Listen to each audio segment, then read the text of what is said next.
A paz do Senhor, sejam bem-vindos à EBD Comentada Online. Eu gostaria de informar que esta não é uma pré-aula, pois a pré-aula é um resumo da aula da escola dominical. Esta é uma aula completa como é ministrada na igreja, porém online. Ela tem 3 objetivos específicos. Primeiro, contribuir para que professores possam montar as suas aulas. Segundo, permitir que aqueles alunos que não podem estar por algum motivo na escola bíblica dominical, uma hora ou outra, possam também aprender o que está sendo ministrado na lição. E em terceiro lugar, a evangelização daqueles que ainda não aceitaram Jesus como seu único e suficiente Salvador. Eu também gostaria de pedir a você que possa ajudar esse canal curtindo este vídeo, clicando no botão para se inscrever e também ativando o sininho das notificações. Hoje eu vou estar comentando a lição de número 6, a condição dos gentios sem Deus. Você, se tiver sua revista, pode pegar para estar acompanhando esta aula. Se não tiver, você acompanha diretamente no vídeo. Eu gostaria de lembrar que essa é uma aula comentada e por isso nem tudo que eu vou dizer aqui estarei lendo na revista. Se você tem uma Bíblia, pegue ela para que você possa conferir as referências bíblicas e também pegue papel e caneta caso precise fazer algumas anotações. No texto áureo está dizendo o seguinte: portanto, lembrai-vos de que vós, noutro tempo, éreis gentios na carne e chamados incircuncisão, pelos que na carne se chamam circuncisão, feita pela mão dos homens. Efésios capítulo 2, versículo 11. Verdade prática. Outrora sem Deus, por meio de Cristo, os gentios tornaram-se descendência de Abraão e herdeiros da promessa. Nós temos a leitura bíblica em classe que vai estar em Efésios capítulo 2, versículos 11 e 12 e Romanos capítulo 4, versículos 12 a 14.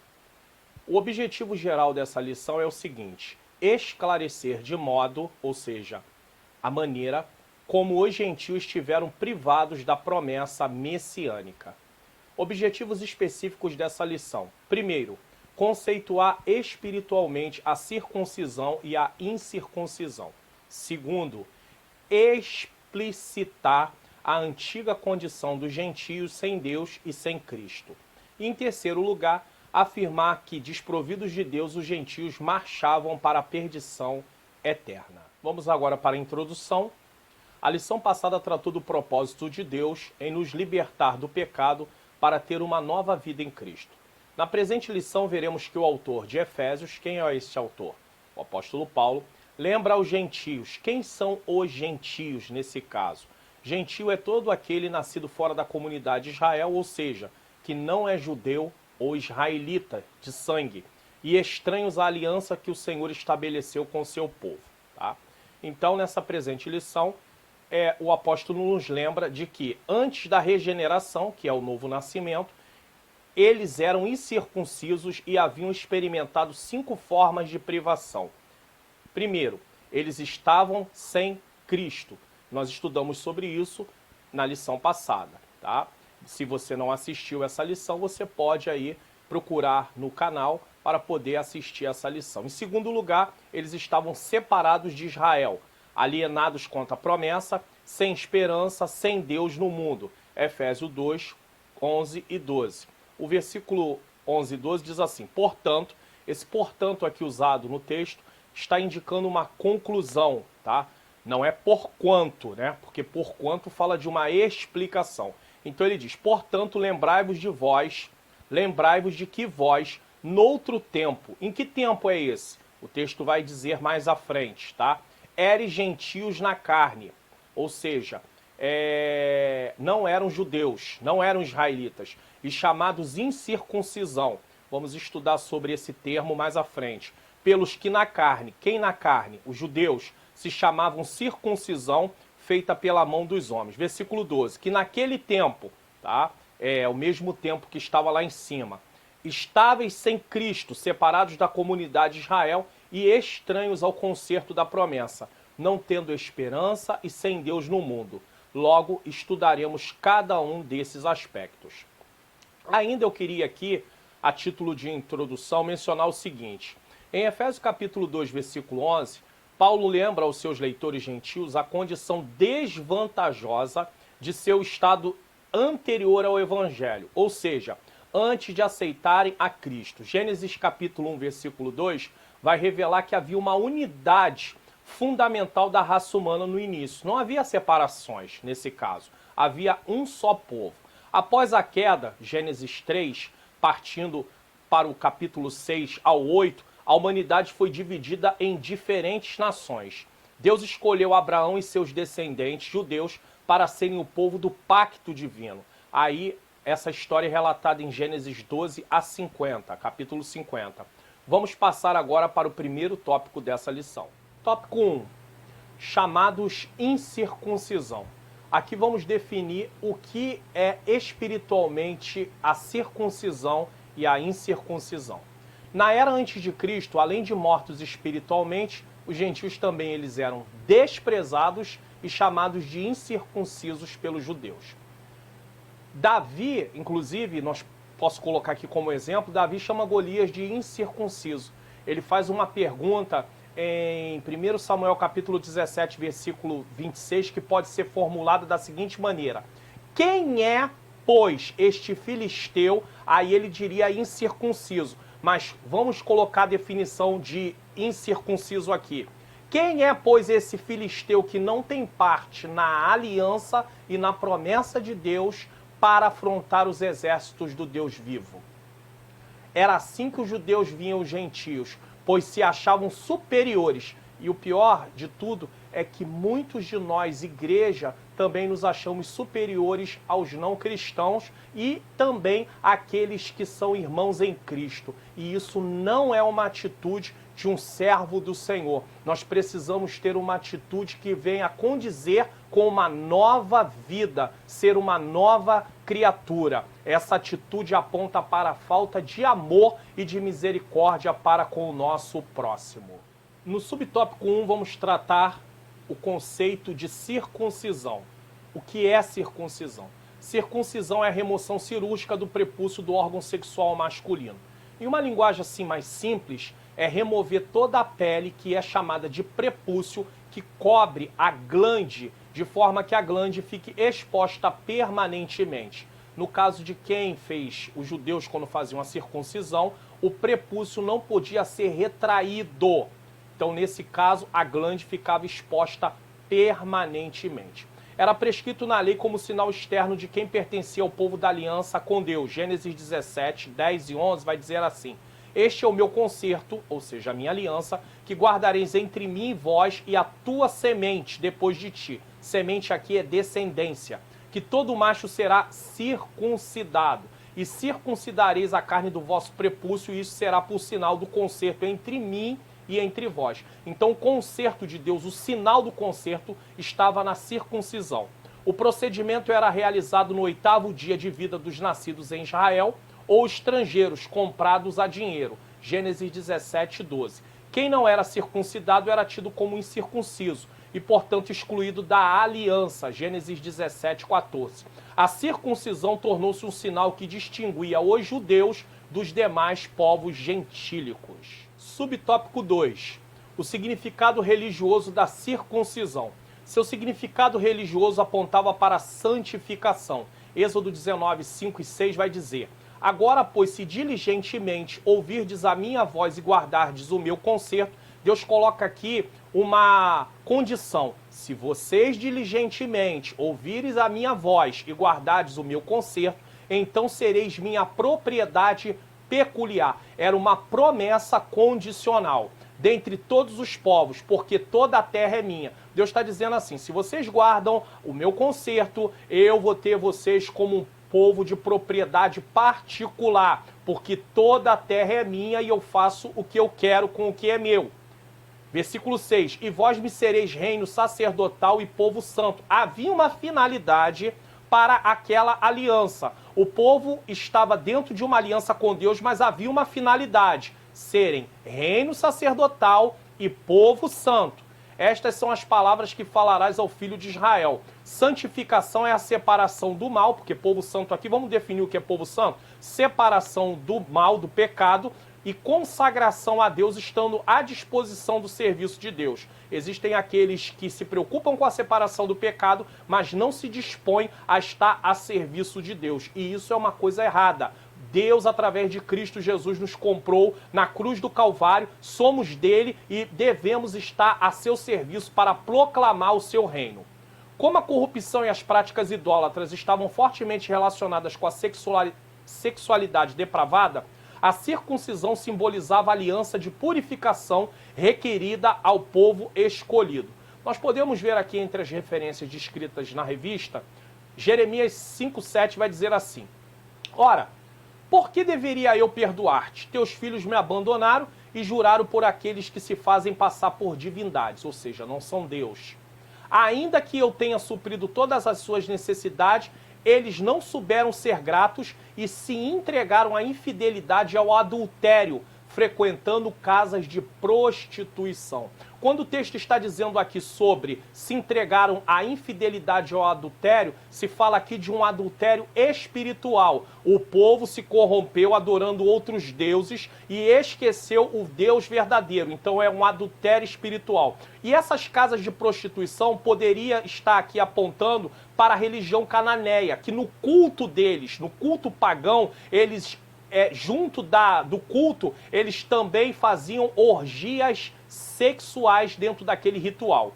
Era algo tão sério que os judeus recusavam-se até mesmo a comer com os incircuncisos. Ou seja, o povo precisava estar separado, então eles não comiam. Por que eles não comiam? Porque para os judeus, uma refeição estava envolvendo comunhão e eles jamais comeriam com um incircunciso que não fizesse parte da aliança e da promessa de Deus. Uma outra coisa a salientar é que um judeu não poderia casar com uma gentia. Se um judeu casasse com uma gentia, o que iria acontecer? Era automaticamente celebrado um ritual de enterro do moço ou da moça. Ele era visto como alguém que havia morrido para a família, ele ou ela. Se casasse com um gentio ou uma gentia, eram vistos pela família como alguém que havia morrido.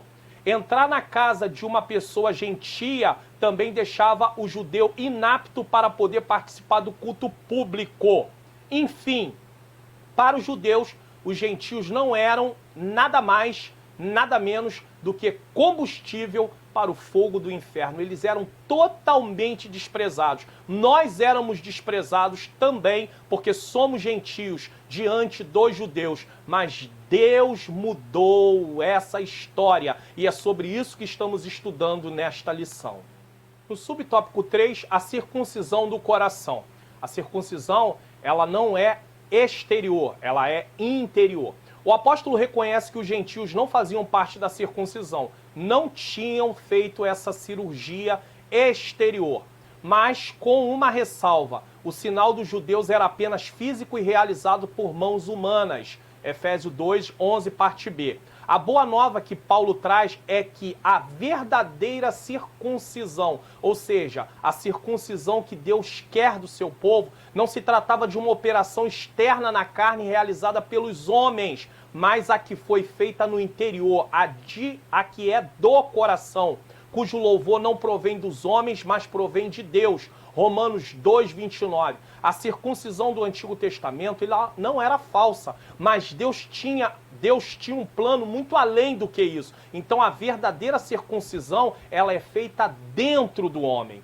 Assim, em Cristo, o sinal de quem pertence a Deus não é a circuncisão nem a incircuncisão, mas sim o ser uma nova criatura. Gálatas 6, versículo 15. Então, o que demonstra que eu sou realmente um servo de Deus é eu ser uma nova criatura. Em Cristo eu preciso ser uma nova criatura. Não é um sinal exterior, é algo interior. Quando nós lemos João 8,31, Jesus diz algo muito importante aqui.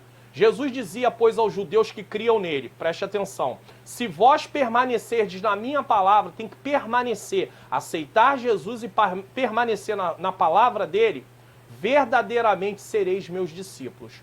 O sinal de uma nova vida é viver de acordo com a palavra de Deus, obedecendo a palavra de Deus. Os judeus eram circuncidados na carne, mas viviam em desobediência a Deus. Mas a verdadeira circuncisão não permite uma vida na prática do pecado. Somos uma nova criatura, fomos chamados para viver gerando, através da ação do Espírito Santo, boas obras. No subtópico 4, vamos tratar sobre a circuncisão na nova aliança. O assunto da circuncisão gerou discussões acaloradas entre judeus e gentios. Nós temos aqui a referência de Gálatas capítulo 5, versículo 2 e 3 e Filipenses 3, 2. Então vamos lá. Gálatas capítulo 5, versículo 2 e 3. Eis que eu, Paulo, vos digo que se vos deixar de circuncidar, Cristo de nada vos aproveitará. E de novo protesta todo homem que se deixa circuncidar, que está obrigado a guardar toda a lei. Isso quer dizer o seguinte: os falsos mestres queriam de qualquer maneira convencer os cristãos gentios a praticar a circuncisão, porque segundo seus ensinos, ela era necessária para a salvação. Filipenses capítulo 3, versículo 2 vai dizer: guardai-vos dos cães, guardai-vos dos maus obreiros, guardai-vos da circuncisão.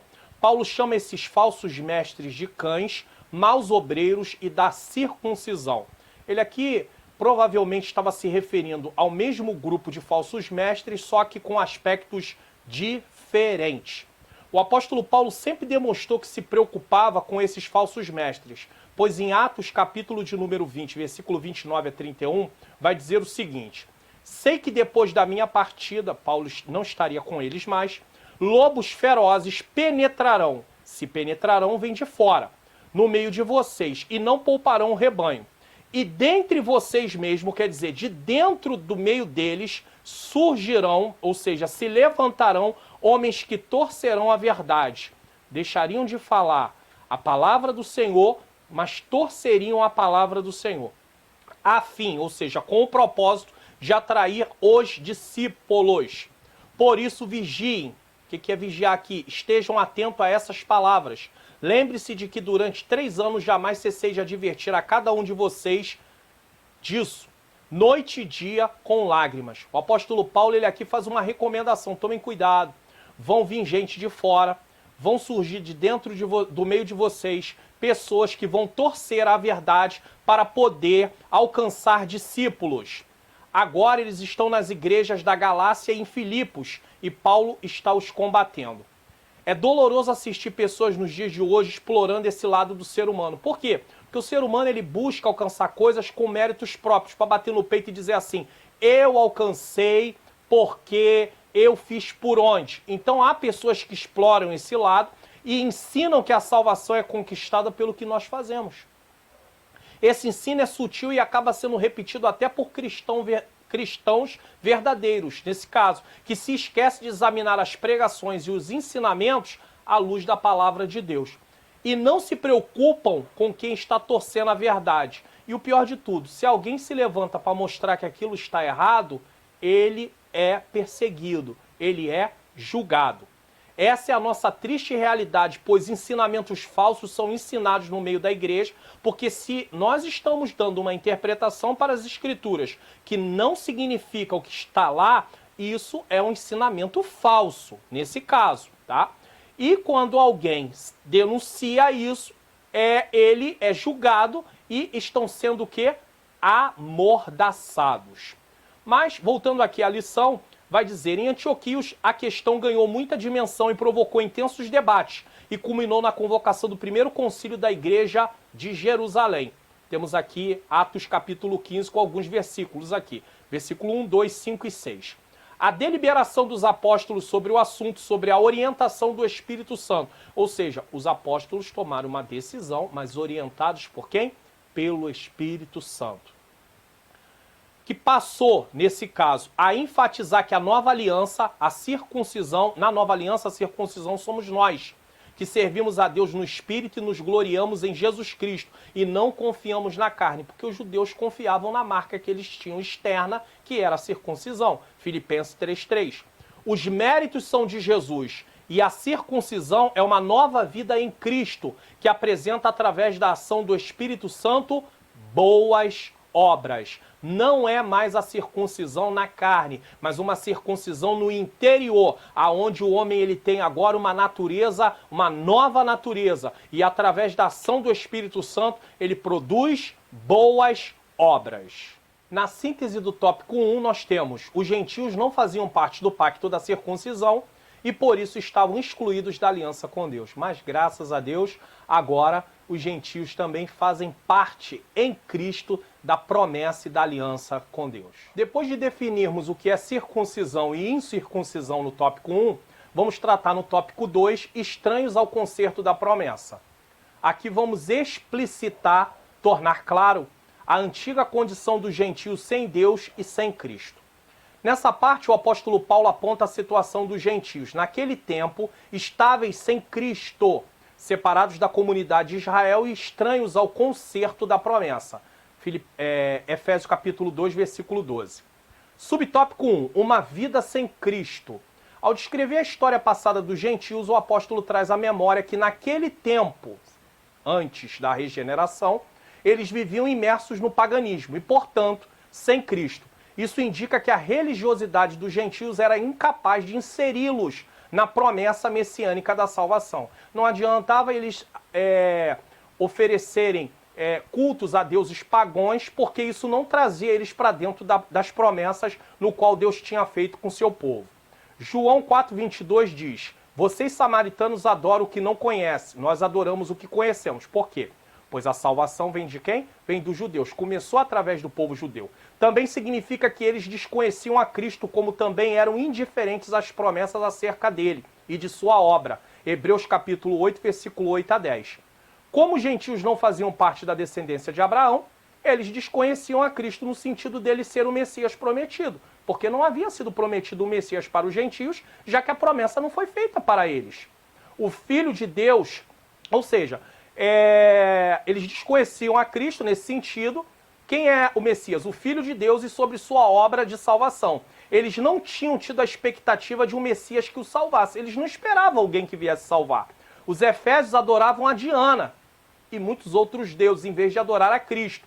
Eles viviam imersos numa imensa escuridão espiritual. Seus ritos religiosos não produziam salvação. E assim é a vida de muitos de nós que vivíamos antes, né? Era a vida de muitos de nós que vivíamos antes no paganismo, como é a vida de muitos ainda que vivem no paganismo. E todo esse paganismo, toda essa adoração, ela não produz salvação. A salvação é uma obra exclusiva de Deus por meio de Cristo, que recebemos essa salvação por meio da fé, através da graça, o dom gratuito de Deus. Deus, através da graça, nos oferece salvação e nós podemos receber essa salvação. No subtópico 2, separados da comunidade de Israel. Ainda no versículo 12, o apóstolo salienta a desvantagem de os gentios não pertencerem à comunidade de Israel. Havia uma desvantagem, né, nesse caso. Eles estavam excluídos não só dos símbolos externos, mas também não faziam parte do povo escolhido. E, consequentemente, não podiam usufruir dos privilégios da aliança de Abraão. Só poderia fazer parte dos privilégios aqueles que fossem do povo escolhido. Se não fazia parte do povo escolhido, não havia privilégio. É por isso que os eleitos em Cristo são aqueles que reconhecem Cristo. Esses vão participar do propósito para os eleitos, que é a predestinação, ou seja, predestinados para um propósito. Deus predestina para um propósito, vida eterna. Se não faz parte da igreja, não está dentro desse propósito de Deus. É por isso que precisamos, assim como nós, como gentios, estávamos fora do pacto, fora da promessa, aqueles que estão sem Cristo precisam reconhecer Jesus para estar dentro da promessa de Deus. Tá? Isso é muito importante falar aqui. A constatação cruel era de que Deus não havia se revelado aos gentios, pois a chamada divina fora feita somente a Abraão e a sua descendência. Gênesis 17, 17. Nessa perspectiva, ou seja, olhando por este ângulo, a lei e as promessas pertenciam somente aos judeus. E desse modo os gentios estavam fora do alcance das bênçãos prometidas a Abraão, Isaque e Jacó. Mateus 22, 32. Entretanto, o que os gentios precisavam saber era que, por meio de Cristo, eles também se tornariam descendência de Abraão, Gálatas 3:29. Então Cristo veio para mudar a situação dos gentios, que era o caso dos efésios, que é o nosso caso. Todo aquele que não é judeu, israelita, não é judeu de sangue, ele é um gentio. E sendo um gentio, estava à parte da promessa. Mas em Cristo podemos fazer parte dessa promessa. Os gentios permaneciam fora do círculo daqueles que adoravam um Deus verdadeiro. Deus havia chamado a Israel e lhe dado sua lei e suas bênçãos. A única maneira de um gentio desfrutar dessas bênçãos era se fazer um prosélito, ou seja, seguir a religião judaica. Isso naquele tempo. Todavia, Cristo muda essa situação dos gentios e permite que eles façam parte da promessa, não por meio da circuncisão na carne, um corte, não, sim por meio da circuncisão do coração. Ele ainda aqui na terra apontou para essa mudança na vida dos gentios, que crescem nele, quando ele se revela à mulher samaritana, no capítulo 4 de João, quando ele também fala com a mulher cananeia em Mateus capítulo 15. Então Jesus já deixou transparecer que a promessa também chegaria para os gentios. E chegou para os cristãos em Éfeso e chegou para nós aqui também. E em Cristo estamos dentro desta promessa. No subtópico 3 do tópico 2, alienados aos pactos da promessa. O que é alienados? Vivendo uma vida à parte dos projetos e dos planos de Deus. Uma vez separados da comunidade de Israel, tá? A comunidade aqui fala do povo, da nação de Israel e de seus direitos, os gentios desconheciam totalmente os vários pactos que Deus estabelecera com os patriarcas israelitas. Esses pactos giravam em torno da grande promessa do advento do Messias, Atos 13, 32 a 37. Dentre eles o pacto abrâmico, tá? Gênesis 12, versículo 1 ao 3, o pacto mosaico, Deuteronômio 28, do 1 ao 14, e o pacto davídico, 2 Samuel 7, 13 a 16. Esses pactos eram reiterações da promessa messiânica. Então, como não fazia parte do povo de Israel, eles não tinham consciência do pacto. É igual alguém que faz parte de uma família e tem acesso às informações daquela família. Alguém que não faz parte daquela família não sabe o que acontece ali, o que é dito para aquela família. Podemos dizer que esses pactos podem ser definidos como aquele acordo divinamente estabelecido entre o Deus Trino, Pai, Filho e Espírito Santo, e seu povo, por meio do qual Deus leva adiante seu eterno decreto de redenção. E que redenção é essa? É o livramento proporcionado por Cristo ao oferecer-se para morrer em nosso lugar. Cristo foi o nosso substituto. Era eu que precisava morrer, mas Cristo morre no meu lugar. Cristo paga a minha dívida, já que eu não podia pagar a dívida. Com isso, Deus proveu para o seu povo sua amizade, não a inimizade, não mais a inimizade. E por isso é possível novamente ter comunhão com Deus, porque estávamos em inimizade com Deus. Recebemos a plena, graciosa salvação sobre a base da expiação de Cristo na cruz do Calvário, o mediador do pacto, que aceitamos esta salvação pela fé. Então, por meio de Jesus, nós recebemos essa salvação. Os gentios não tinham, voltando à lição aqui, os gentios não tinham noção deles e, por conseguinte, estavam alienados de qualquer promessa ou esperança messiânica. Não havia aliança de Deus com eles, nesse caso. Agora, uma vez regenerados em Cristo, é revelada a grandeza do amor divino. De alienados da promessa por meio do sangue de Jesus, os gentios tornaram-se herdeiros da maravilhosa promessa. Quer dizer, uma vez alienados, fora, a parte da promessa, mas em Cristo voltamos a estar dentro da promessa. Ou seja, fomos colocados, melhor dizendo, dentro da promessa. Gálatas 3:29 vai dizer assim: e se sois de Cristo, então sois descendência de Abraão e herdeiros conforme a promessa. Os judeus acreditavam que eram automaticamente o povo de Deus porque eram descendentes de Abraão. Eles se gabavam disso, inclusive. Paulo concluiu que os filhos espirituais de Abraão não eram judeus, nem aqueles que tinham sido circuncidados. Os filhos de Abraão são aqueles que respondem a Deus com fé, como Abraão tinha feito. Somos descendência espiritual de Abraão. A única diferença é que a nossa resposta deve ser a Cristo como Salvador. Como nós respondemos positivamente, somos herdeiros. Quem não responde positivamente não é herdeiro, não faz parte da promessa. Em outras palavras, todas as promessas que Deus fez a Abraão pertencem a nós. Respondemos a Cristo com fé. Nós seguimos o antigo caminho de Abraão, um dos primeiros justificados pela fé. Ele confiou em Deus. Nós também confiamos, mas a nós foi acrescentada a oportunidade de valorizar o preço que Cristo teve que pagar para assegurar a nossa participação na promessa. Não fazíamos parte da promessa, estávamos à parte da promessa, mas em Cristo fomos colocados dentro da promessa. Isso é motivo de glorificar, de exaltar, de enaltecer o nome do Senhor para todo o sempre. Síntese do tópico 2. A antiga condição dos gentios era desoladora. Viviam sem Cristo, estavam separados de Israel e eram estranhos ao concerto da promessa. Agora no tópico 3, iremos tratar sem esperança e sem Deus. Aqui vamos afirmar que desprovidos de Deus, os gentios marchavam para a perdição eterna. Se não fosse a obra de Deus usando seu Filho Jesus para nos resgatar e nos colocar na promessa, estávamos perdidos. Agora Paulo passa a descrever a situação dos gentios que viviam não tendo esperança e sem Deus no mundo. Efésios capítulo 2, versículo 12. Ou seja, o comentarista está explicando passo a passo dos versículos que estão sendo abordados dentro da lição. Subtópico 1. Desprovidos de esperança. O que isso significa? Sem provisão para esperança. Imagine uma pessoa ser enviada para um lugar sem provisões para poder lhe sustentar. Não tem como.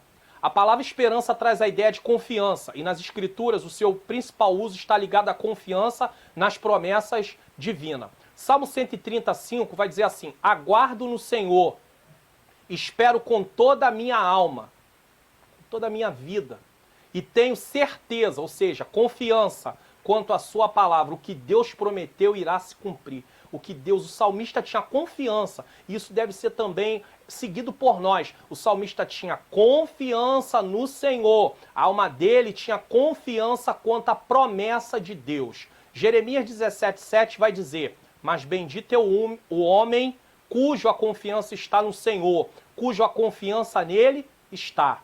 Podemos afirmar que os gentios eram desprovidos dessa esperança por causa da parte da filosofia grega que eles viviam. Era um contexto grego, né? A cultura grega imperava naquela época, que descartava a possibilidade de uma vida além do túmulo. Atos 17, 18 e versículo 32. E que, consequentemente, pudesse ser ditosa, ou seja, uma vida feliz. Como é que uma vida seria feliz se não existisse vida após o túmulo? Eu gostaria de comentar esse ponto aqui da seguinte forma: os gentios não tinham esperança de uma vitória sobre a morte. E Paulo ensinava sobre a necessidade de termos essa esperança conforme em 1 Tessalonicenses, capítulo 4, versículos 13 a 18. Paulo diz: não quero que sejam como os demais que não têm esperança. Nós cristãos temos esperança que após a morte, quando partimos com Cristo, estaremos no lugar de descanso e estaremos eternamente, quando formos ressuscitados, estaremos num lugar intermediário e depois seremos ressuscitados num corpo glorificado, sem o pecado, estaremos para sempre com Deus Pai, Deus Filho, Deus Espírito Santo. O futuro dos gentios era como uma noite sem estrelas, imagine. O mundo gentil entregava-se ao prazer desenfreado, ora por não crer na eternidade. Epicureus, que é Atos 17, 18, havia filósofos, né? A filosofia grega. Então os epicureus, eles diziam, nesse caso, que como não havia eternidade, podia fazer o que quisesse. Ora por viver esmagado pelo fatalismo de não ter solução para suas vidas. Estoicos, Atos 17, 18. Além dessas questões, embora Deus tivesse decretado incluir os gentios no plano da salvação, eles mesmos ignoravam essa promessa. Então havia um plano de Deus para os gentios estarem dentro do plano, mas os gentios ignoravam essas promessas. E nós também fizemos a mesma coisa. Um dia também ignorávamos, até que tivemos conhecimento das promessas de Deus. E por isso não tinham em que sustentar qualquer esperança. 1 Coríntios 9, 10. Como a esperança é a âncora para a alma, o que significa isso? A esperança dá segurança para a nossa alma. Os gentios desprovidos dela padeciam de medo e incerteza. Por conseguinte, a falta de esperança e de paz revelava a ausência de quê? De Deus. Eu gostaria de acrescentar algo aqui. Acabamos de analisar a condição dos gentios no qual fazíamos parte. Nós fazíamos parte dessa condição. Lhe faltava esperança antes de Cristo. Mas o que está acontecendo com muitos de nós que já aceitamos Jesus? Qual é a posição de muitos de nós, o quadro de muitos de nós que já aceitamos Jesus? Analisando as linhas acima, é possível afirmar como é doloroso ver pessoas, mesmo na igreja, que desconhecem as promessas verdadeiras de Deus, contidas nas Escrituras, e vivem sem esperança nesta vida. Isso é terrível, por falta de conhecer o que a palavra de Deus diz. Isso acontece desde o ministério até a portaria da igreja. Estamos sendo nutridos com mensagens que produzem falsa esperança, pois nos prometem coisas em nome de Deus que jamais Ele nos prometeu em sua palavra. As pessoas estão oferecendo coisas, dizendo coisas, proferindo palavras, decretando coisas, determinando coisas que a palavra de Deus não diz. Eles estão torcendo as Escrituras, mudando a verdade de Deus em mentira, como os falsos mestres faziam no tempo de Paulo. Agora pensem, se muitos de nós vivemos sem esperança, mesmo na igreja, como podemos falar de uma esperança que nos falta para aqueles que não têm Cristo? Pedro fala que é necessário respondermos a todos que pedirem razão da nossa esperança. Que salvação é essa que se resume em levantar as mãos, aceitar a Jesus, ir para o templo, ter responsabilidade de cargos e etc. Que salvação é essa? Não há transformação em muitos de nós. Não podemos viver com medo e incertezas, pois quando vivemos assim nos falta esperança e paz. Nos parecemos com os não cristãos e isso revela também em nós a ausência de comunhão com Deus. Neles que não têm ainda Cristo, revela a ausência de Deus. Em nós, revela a ausência de comunhão com Deus, porque já estamos dentro da promessa, mas está faltando comunhão com Deus. E se faltar comunhão com Deus, podemos entrar na apostasia e abandonar o presente que Deus nos deu, que se chama salvação. Precisamos ter cuidado com isso. Precisamos não nos basear nas promessas humanas, mas sim nas promessas da palavra de Deus. E para isso, eu e você precisamos estudar com zelo a palavra do Senhor, para aprendermos o que Ele tem para nos dar de acordo com a sua vontade. No subtópico 2 do tópico 3, sem Deus no mundo. A expressão sem Deus não significa que os gentios não serviam ou não acreditavam numa divindade. 1 Coríntios 8:4 e Gálatas 4:8. Inclusive Gálatas 4:8 diz assim: mas quando não conheceis a Deus, servieis aos que por natureza não são deuses. Antes dos Gálatas, que também eram gentios, receberem a Cristo, eles eram pagãos e adoravam a muitos deuses. O paganismo tinha seus deuses, embora esses não fossem verdadeiros. Eles não conheciam o Deus verdadeiro, por isso serviam a esses deuses estranhos. Eles eram escravos dos demônios, em vez de serem servos do Deus Altíssimo. Vinham de um berço de trevas e eram cegos espiritualmente. A ignorância sobre Deus por parte das pessoas as tornou escravas de algo menos do que Deus. Existe um único Deus. Adorar qualquer outra coisa significa falsa adoração e escravidão ao pecado. Essa era a condição dos gentios antes de estarem em Cristo. Essa era a condição de muitos de nós antes de estar em Cristo, adorando outros deuses. Ao contrário, eles eram politeístas, os gentios, e idólatras, pois acreditavam e adoravam a muitos deuses. Assim, por meio de seu paganismo, estavam alienados, separados do Deus que havia se revelado a Israel. Inclusive, o próprio Israel muitas vezes se entregou a esse paganismo, adorando outros deuses. E aí era constituído, Deus dizia que eles estavam cometendo adultério, como já foi dito, um adultério espiritual.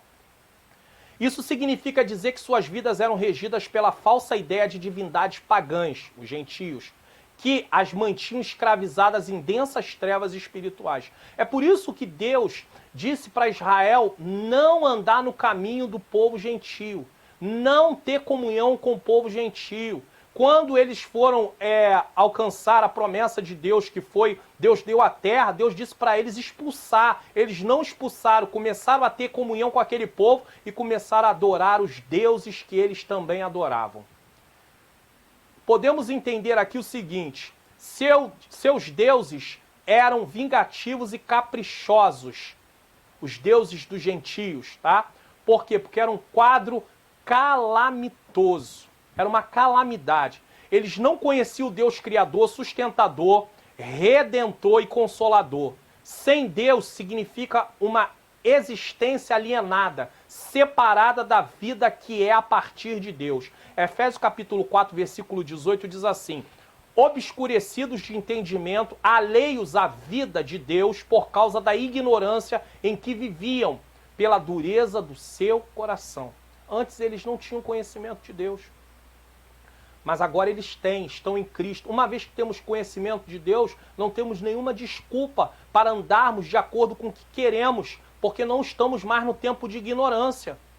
Entretanto, e felizmente, esse quadro foi alterado pela intervenção dos desígnios eternos do verdadeiro Deus. João 17,3 diz: e a vida eterna é esta, que te conheçam a ti, o único Deus verdadeiro, e a Jesus Cristo, a quem tu enviaste. Então Jesus faz uma oração pedindo ao Pai que eles viessem a conhecer ao Senhor como o único Deus e a Jesus que havia sido enviado. Na síntese do tópico 3, a antiga condição dos gentios era lamentável. Desprovidos de esperança e sem Deus, na vida caminhavam a passos largos para a perdição e o inferno. Esse era o nosso quadro antes de Cristo. Esse é o quadro daqueles que estão sem Cristo. É por isso que a igreja precisa proclamar o reino de Deus para que as pessoas possam receber a salvação e ter suas vidas transformadas. Para a honra e glória do Senhor, chegamos à conclusão desta lição. Noutro tempo é este? Antes de Cristo, éramos incircuncisos e estávamos excluídos da aliança com Deus. Separados de Cristo e de Israel, vivíamos alienados, ou seja, separados ao concerto da promessa, desesperançados e longe de Deus. Posso acrescentar aqui que vivíamos com medo, sem paz e olhando para um futuro onde pensávamos que acabaria nossa existência. Um dia, porém, a magnitude do amor divino, não dá para medir esse amor, circuncidou os nossos corações, aproximou-nos de Cristo e de Israel por meio da graça, incluiu-nos na esperança da promessa. Eu posso acrescentar aqui o seguinte: aqui temos a predestinação, que são os propósitos de Deus para os eleitos em Cristo. Assista a lição de número 3, se você ainda não assistiu, caso não tenha assistido, para compreender mais detalhes sobre esse assunto. E revelou a nós o único e verdadeiro Deus. Bendito seja o seu santo nome para sempre. Eu gostaria de incluir nessa conclusão o seguinte: na lição passada, a lição 5, aprendemos que fomos libertos do pecado para uma nova vida. E nessa lição 6, foi tratado sobre a condição dos gentios, todos nós, sem Deus. É preciso concluir essa lição com a seguinte reflexão: o que esperamos mais de Deus? O que eu, Mário Luna, espero mais de Deus? O que você que está assistindo a esta aula espera mais de Deus? Ele não preparou tudo o que necessitamos? Ele não preparou? Você não tem tudo o que precisa? Eu não tenho tudo o que preciso? Se estamos em sua presença, Ele providenciou tudo, pois Ele é um Pai amoroso, cheio de misericórdia. Todavia, muitos de nós nos comportamos como crianças mimadas, em busca da satisfação de prazeres terrenos, e nos esquecemos de quem éramos. Quem eu era antes de Cristo? Quem era você antes de Jesus? Pode parar? Pode pensar nisso? Éramos condenados. Talvez a pessoa diga assim: ah, mas eu não fumava, eu não bebia, eu não fazia nada dessas coisas aí que essas pessoas fazem, mas era condenado da mesma forma. Estava dentro da mesma condenação.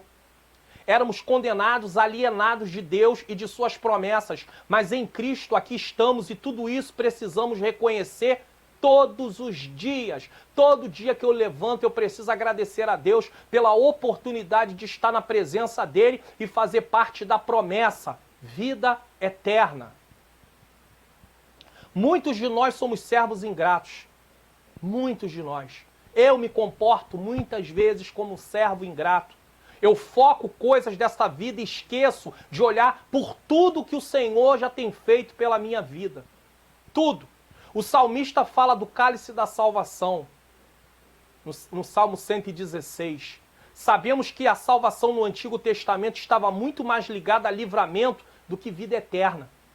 Se naquele tempo, experimentando um livramento físico, o salmista já se comportava assim, imagine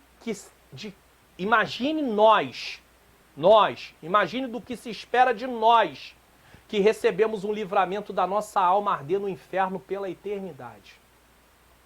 Podemos afirmar como salmista no Salmo 116, versículo 12 e 13, que darei ao Senhor por todos os benefícios que tem me feito.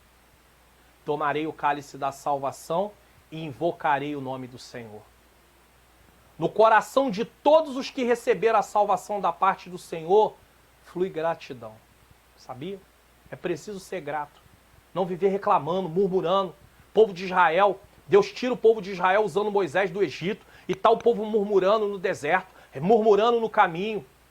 E isso entristeceu o coração de Deus, isso trouxe juízo sobre eles. Não podemos ser murmuradores, precisamos ser gratos a Deus.